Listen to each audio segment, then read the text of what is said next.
আসসালামু আলাইকুম। পাকিস্তান সুপার লিগে আজ নিজের দ্বিতীয় ম্যাচ খেলতে নামবেন রিশাদ হোসেন। রিশাদের লাহোর কালান্দার্স তাদের প্রথম ম্যাচে পরাজয়ের পর দ্বিতীয় ম্যাচের একাদশে রিশাদকে নিয়েছিল। সেই ম্যাচে লাহোর বড় সংগ্রহ করে, জবাবে রিশাদ হোসেনের দুর্দান্ত বোলিংয়ে কিন্তু তারা জয়লাভ করে। রিশাদ ৩১ রানের বিনিময়ে ৩ উইকেট শিকার করেছেন। সে যে টার্ন পেয়েছে সেই ম্যাচে, এটা এ পর্যন্ত পিএসএলের সর্বোচ্চ টার্ন স্পিনার হিসাবে। রিশাদের প্রশংসা করেছে তার দলের অধিনায়ক, কোচ সবাই।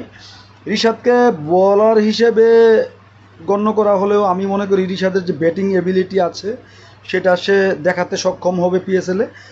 আগের ম্যাচে সে ৮ নম্বরে ব্যাট করতে নেমেছিল, ১ বলে ১ রান নিয়েছে এবং আমার কাছে মনে হয় সে ৮ নম্বর পজিশনটা আরও ম্যাচ পাবে, এই পজিশনে ব্যাট করতে নামবে। আজকে রিশাদ হোসেন তার দ্বিতীয় ম্যাচ খেলতে নামবে, সব কিছু ঠিক থাকলে সে একাদশে থাকবে। করাচি কিংসের সাথে তার ম্যাচ। রিশাদ আশা করি আজকে তার যে বোলিং নৈপুণ্য ছিল আগের ম্যাচে সেটা বজায় রাখবে, আরও ভালো বোলিং করবে এবং ব্যাট হাতে সুযোগ পেলে সে তার যে সামর্থ্য আছে সেই সামর্থ্যটাও দেখাবে। বিদেশি লিগে যখন বাংলাদেশি কোনো ক্রিকেটার ভালো ক্রিকেট খেলে সুযোগ পায় আমাদের অনেক ভালো লাগে।